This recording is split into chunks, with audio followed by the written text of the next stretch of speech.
एक बार की बात है, विठलपुर गांव में एक छोटी सी लड़की नैना रहा करती थी। नैना बहुत ही प्यारी लड़की थी। वो रोज समुद्र के किनारे जाती और घंटों बैठकर समंदर को देखा करती थी। नैना की माँ नहीं थी। उसके पिता शहर में काम किया करते थे और वो गांव में अपने चाचा और चाची के साथ रहा करती थी। नैना के चाचा और चाची दोनों ही उसे बहुत तंग किया करते थे। जब नैना के पापा आते हैं तो सभी घर में अच्छा बनने का नाटक करते हैं और जैसे ही नैना के पिता चले जाते हैं फिर से वे दोनों नैना को परेशान करने लगते हैं। उस परिवार में केवल नैना के चाचा का बड्ढा बेटा कल्लू नैना का ध्यान रखता था। कल्लू, नैना, तुम रोज यहाँ शाम को बैठ जाती हो। ऐसा क्या अच्छा लगता है समुंदर में जो तुम यहाँ यूं ही घंटों तक बैठी रहती हो? मुझे यहाँ पर बैठकर मछलियों को देखना अच्छा लगता है। मुझे भी उनकी तरह पानी में तैरना है। तो तुम ऐसा कर लो, पहले तैरना सीख लो, फिर तुम भी इन मछलियों की तरह समुद्र में तैर पाओगी। नैना, उठी नहीं क्या? कितना काम पड़ा है, जल्दी उठ। इस घर में तो मुझे सिर्फ नौकर बनाकर रखा हुआ है। ओ महारानी, उठ जाओ। कल्लू, ये मटका इधर लाओ, इसे मैं रख दूंगा कमरे में। तुम जाओ, खाना खाओ। नैना, भैया रहने दीजिए। चाची को पता चला तो वो बहुत डांटेगी। तुम चिंता मत करो, मैं संभाल लूंगा। हाय हाय, मेरे लड्डू से काम करा रही है। एक काम दिया है तुझे और वो भी नहीं कर पा रही है। सुन कल्लू, तू ना इसकी बातों में मत आया कर, समझा? मैंने ही उससे मांगा था, मुझे कुछ काम था, इसीलिए मैंने ले लिया। इसमें क्या बड़ी बात हो गई? जब देखो आप उसे ही डांटती रहती हो। इसके बाद नैना भी अपने काम पर लग गई। दिन बीतते गए। अब नैना 18 साल की सुंदर कन्या में बदल गई और अब वो भी मछलियों की तरह तैरने में माहिर हो गई थी। इसी कौशल का इस्तेमाल कर अब वह समुद्र में मोती ढूंढने के लिए जाने लगी। नैना तैरने में इतनी कुशल हो गई थी कि जितनी बार पानी में डुबकी लगाती कुछ ना कुछ लेकर जरूर आती।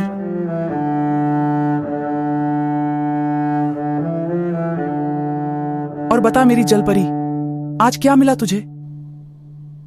ये देखना भाई, कितने सारे मोती मुझे मिले हैं।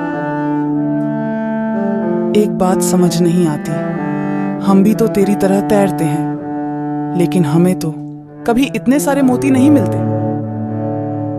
क्योंकि आप इन सब चीजों के लिए पानी में जाते हो और मैं पानी में खुद को पाने के लिए। पानी की दुनिया इतनी सुंदर है कि मेरा मन करता है काश मैं भी मछली ही होती और वहाँ जितना चाहती रह पाती। मेरी जलपरी, अब घर चल, माँ इंतजार कर रही होगी। नैना इधर आ, क्या क्या मिला है सब यहाँ पर रख दे और कुछ भी छुपाने की कोशिश मत करियो। और चल, मेरे साथ काम करने में थोड़ा मेरा हाथ बटा दे।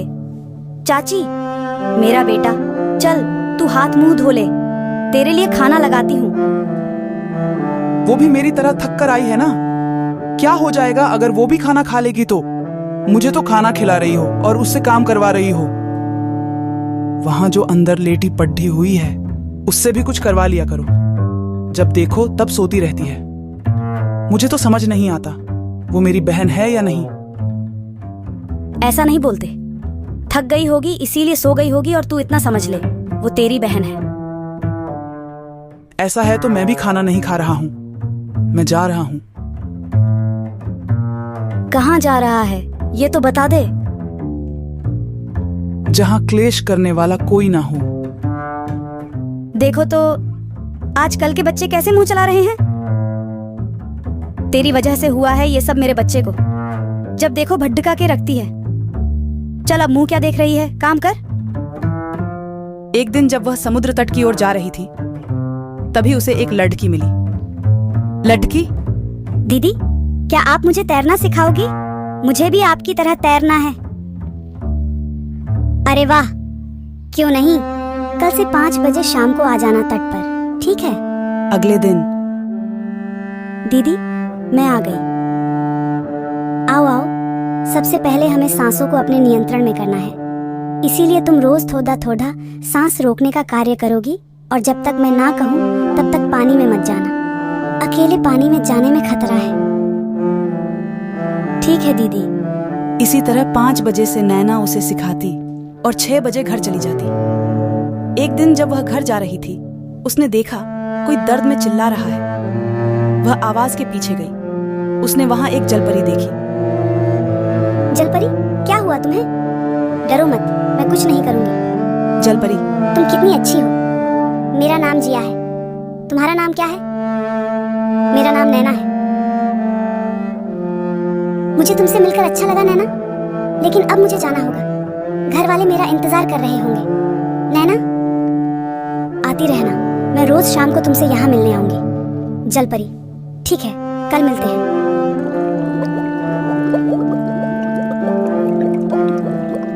अगले दिन जलपरी, नैना, कैसी हो? मैं ठीक हूँ। तुम कैसी हो? मैं भी ठीक हूँ। तुम्हारी चोट कैसी है? जलपरी, मैं अब ठीक हूँ नैना। नैना, तुम जलपरी हो। तुम्हारे लिए पानी में सांस लेना कितना आसान है, और एक मैं हूँ। जलपरी, देखो नैना, हर किसी में कोई ना कोई गुण जरूर होता है। जैसे तुम जमीन में जहाँ चाहो वहाँ जा सकती हो, लेकिन मैं नहीं, क्योंकि ऊपर वाले ने हमें हमारी जरूरत के हिसाब से अलग अलग बनाया है। इसलिए तुम दुखी मत हो। और रही बात पानी में सांस लेने की है, तो मैं तुम्हें कुछ दे सकती हूँ जिससे तुम पानी में सांस ले सकती हो। क्या सच में ऐसा हो सकता है? क्यों नहीं? क्या तुम हमारी दुनिया में आना चाहोगी नैना? क्यों नहीं? कल सुबह सुबह सूरज उदय होने से ठीक थोड़ी देर पहले आना। मैं तुम्हें लेने आ जाऊंगी। ठीक है। वैसे तुम्हारे बाल कितने मुलायम हैं, और तुम्हारी पूंछ भी। तुम्हें तैरना तो आता है ना नैना? हाँ। ये लो, इसे पहन लो। ये क्या है? इसे पहनने से तुम लंबे समय तक पानी में सांस ले सकोगी। नैना, तुम्हें पता है, मैं हमेशा से मछली बनना चाहती थी, ताकि जितना चाहूं उतना पानी में रह सकूं। तुम्हें पता है, मेरा भाई तो मुझे जलपरी बुलाता है। इस लॉकेट की वजह से तुम कभी भी जब चाहो पानी में आ जा सकती हो। चाची, आज तू कहाँ गई थी? सुबह से गायब है तू। घर पर भी नहीं आई। बोल, कहाँ गई थी? मैंने तुझे बहुत सिर पर चढ़ा रखा है। रुक, तुझे आज बताती हूँ। बस थोड़ा सा काम था आज। आज के बाद इतनी देर बाहर कभी नहीं रहूंगी।